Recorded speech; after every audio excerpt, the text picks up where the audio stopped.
एक व्यक्ति ने मुझे पूछा था कि आप कश्मीरी हो क्या, हिंदू हो क्या, आप यही यहाँ के नहीं लगते। दूसरे दिन जब वहाँ पे हल्ला हुआ और उसके एक दो दिन बाद जब उसके स्केचेस रिलीज हुए तो मैंने मेरे पिताजी को बताया कि इन्होंने जो एजेंसीज ने जो स्केचेस रिलीज किए उसमें से एक इंसान जो है उसने मुझसे वहाँ पे बात की थी। अगर वहाँ पे सिक्योरिटी रहती थी तो ये घटना होती नहीं थी।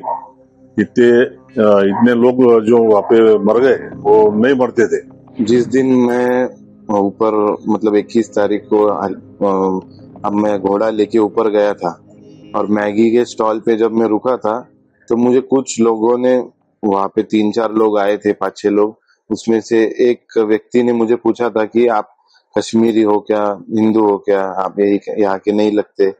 मैंने उनको बताया था कि नहीं, मैं यही का हूँ। और उसके बाद उनमें ऐसे मतलब वो बात चल रही थी कि आज यहाँ पे भीड़ बहुत कम है, ऐसा वो बोलकर वहां से निकल गए। और वहां पे नेटवर्क नहीं था तो मैंने वो मैगी वाले का नंबर लिया था और वो नीचे आके मैंने उनको पेमेंट किया। दूसरे दिन जब वहां पे हल्ला हुआ और उसके एक दो दिन बाद जब उसके स्केचेस रिलीज हुए तो मैंने मेरे पिताजी को बताया कि इन्होंने जो एजेंसीज ने जो स्केचेस रिलीज किए उसमें से एक इंसान जो है उसने मुझसे वहां पे बात की थी। तो मेरे पिताजी ने मुझे बताया कि हमने इसको रिपोर्ट करना चाहिए, इसलिए हमने ईमेल से एनआईए को इसकी इंफॉर्मेशन दी है। एनआईए से कुछ आपसे संपर्क हुआ है क्या? नहीं, अभी तक तो कुछ उनकी तरफ से हमको कुछ ये नहीं आया है, रिस्पॉन्स रिप्लाई कुछ आया नहीं। अगर आएगा तो हम आगे उनको जो भी इंफॉर्मेशन नीडेड है वो जरूर देंगे। जालना से आप अभी कितने लोग गए थे यहाँ से? जालना से मेरे फैमिली से तो मैं, मेरे मम्मी और पापा गए थे। बाकी तो पूरे देश भर से, दुनिया भर से वहां पे लोग आते, इतनी खूबसूरत जगह है वो। तो हम यहाँ से इतने ही लोग थे मेरे फैमिली में से। और ये जो घटना अभी आपको मालूम हुई तो वो टाइम में अभी आपको क्या लगा? हम बहुत डरे हुए थे।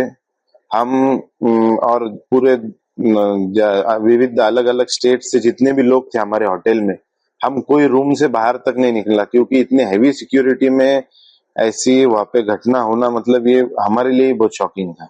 और दादा मुझे क्या बताएंगे, जिस दिन आप श्रीनगर पहुंचे उस दिन पहलगाम में आतंकी हमला हुआ था, उसके पहले दिन आप पहलगाम में थे, आपने वहाँ पे क्या परिस्थिति देखी और क्या नजर आया आपको? तो मैं, मेरी मिसेस और मेरा बच्चा, हम 3 लोग गए थे और मैं और मेरी मिसेस हम नीचे रुके थे पहलगाम में। और हमारा लड़का है जो आदर्श, वो घोड़े पे ऊपर गया था वो वैली में।